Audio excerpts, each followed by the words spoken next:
famous ancient religious passage teaches that when it comes to our human interactions, there's a time for everything. You've heard some of this section before, I'm sure. The words even became the lyrics of a popular song from the 1960s. The author lists a series of actions that demand to be taken, and then concedes that there's also a time for the opposite action to be taken, a time to be silent and a time to speak, and so forth. I think that as a reasonable person, no matter what their convictions, will find that this statement rings true to life as art often does. And though the first 8 verses of the 3rd chapter of the Old Testament book of Ecclesiastes never uses the word, this famous passage is about adapting to change, inevitable change. United States society has been coasting on the social, financial, and cultural victories of its past. Citizens take the infrastructure of their security for granted, but feel unsafe in malls and schools. They took the character of our citizens for granted, assuming that people in general would do the right thing. But reality has borne out that people tend to do anything but. We've taken the abundance of a land of plenty for granted, but from what I understand, 1 in 5 American children don't eat every day. We have taken our agreement for civil discourse for granted, but there are those that constantly attempt to silence the other side, at best by threatening to take away another's platform, their microphone, and at worst by threatening to silence them directly. The importance of the health of our citizens, the education of our children, the efficiency and fairness of our justice system, the respect of our seniors, the maintenance of the land, and even the entertainment of the masses are all undermined by for-profit systems that have not just brought out the worst in us. I submit that these systems lack because they reflect the worst in us. I mean, we can complain with our mouths about an educator's relatively low salary as compared to, say, like a pro athlete's, but we tell each other how we really feel about this inequity with our time and our wallets. Rational viewer, there's a reality that we must face. We are unprincipled as a culture, or at least there's a disconnect between the principles that we say are important and the ones that actually are important.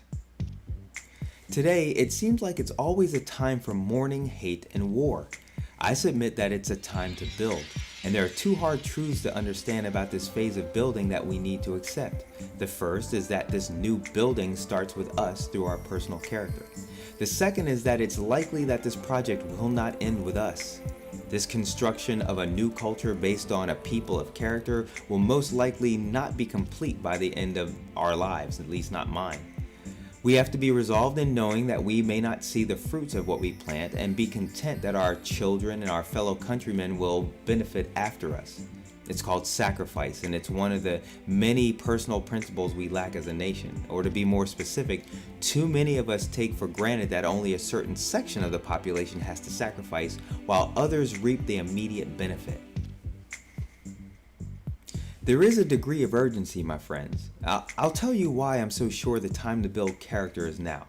See, when our physical needs are taken care of, an individual can start the journey of self-actualization. We can be interdependent with others that have achieved independence. That's the only version of freedom that most humans will ever know. There's choice, options. When we don't have what we need, our choices are few and our ability to contribute to the group is limited. And as the years go by, our actions will cease to be inspired by the question of how to use what we have and instead be dictated by what we don't have. Some of the nation, too much of the nation is already there. When enough of us are, we will lose the opportunity to choose to build. And history does not have an encouraging report on societies that put themselves in that state.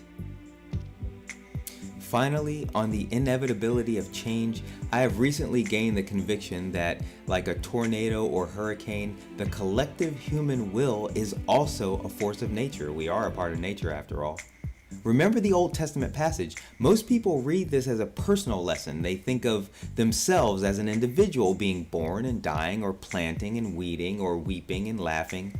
I'd like to encourage us to ponder this passage as if all of these actions are to be taken by a large group of people. I think you'll find it more impactful. The concept of education is usually thought of in the context of professions, careers, and livelihood. We attend institutions to learn, more or less, the basics of how to contribute to a profession and be a part of this crumbling system that we didn't build. However, complete education is also about how to interact with people, because relationships are everything unless you live on an island. No matter where your professional path takes you, I'd like to encourage all of us to choose to be interdependent with the like-minded. That way we can guide society through this inevitable change by building. From the maintenance of our physical infrastructure to the connections that we have with each other. Good luck to us all. I'm Odium. This has been Message in a Bottle. Come back for the next reflection. I'm going to start a series about how to build and what to build on for the different aspects of our culture, society, and people. Hopefully you'll join me for that, and maybe it'll benefit someone. Bye-bye.